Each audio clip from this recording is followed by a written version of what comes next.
Chandrayaan-3 landing phase तक पहुंच चुका है। लैंडर विक्रम को चांद पर उतरने का काउंटडाउन भी शुरू हो चुका है। कर लो चांद मुट्ठी में। जी हाँ, पूरा भारत एक साथ मिलकर भारतीय अंतरिक्ष अनुसंधान संगठन को यही कह रहा है। 23 अगस्त शाम 6:04 ये वो टाइम तय किया गया है जब चांद की सतह पर चंद्रयान-3 के लैंडर विक्रम की सॉफ्ट लैंडिंग होगी। जाहिर सी बात है, हर किसी की धड़कनें बढ़ी हुई हैं क्योंकि चंद्रयान-2 की क्रैश लैंडिंग हुई थी, लेकिन इस दफा तैयारी इतनी तगड़ी है और इसरो के वैज्ञानिकों का दावा है कि चंद्रयान-3 की लैंडिंग तो होकर ही रहेगी। जानिए आखिर क्यों चुनी गई 23 अगस्त की तारीख। चंद्रयान-3 का लैंडर और रोवर चांद की सतह पर उतरने के बाद अपने मिशन का अंजाम देने के लिए सौर ऊर्जा का इस्तेमाल करेगा। चांद पर 14 दिन तक दिन और अगले 14 दिन तक रात रहती है। अगर चंद्रयान ऐसे वक्त में चांद पर उतरेगा जब वहां रात हो तो वह काम नहीं कर पाएगा। इसरो सभी चीजों की गणना करने के बाद इस नतीजे पर पहुंचा है कि 23 अगस्त से चांद के दक्षिणी ध्रुव सूरज की रोशनी उपलब्ध रहेगी।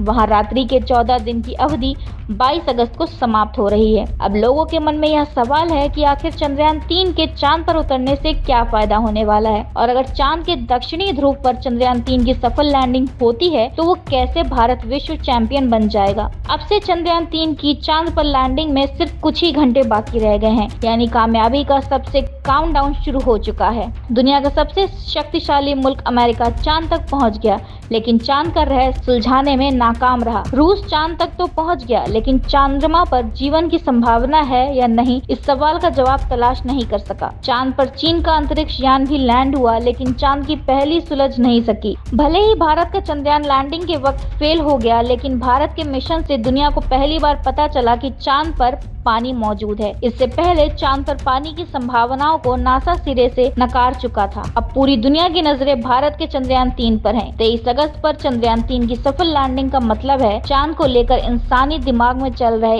एक एक सवाल का जवाब मिलने की उम्मीद।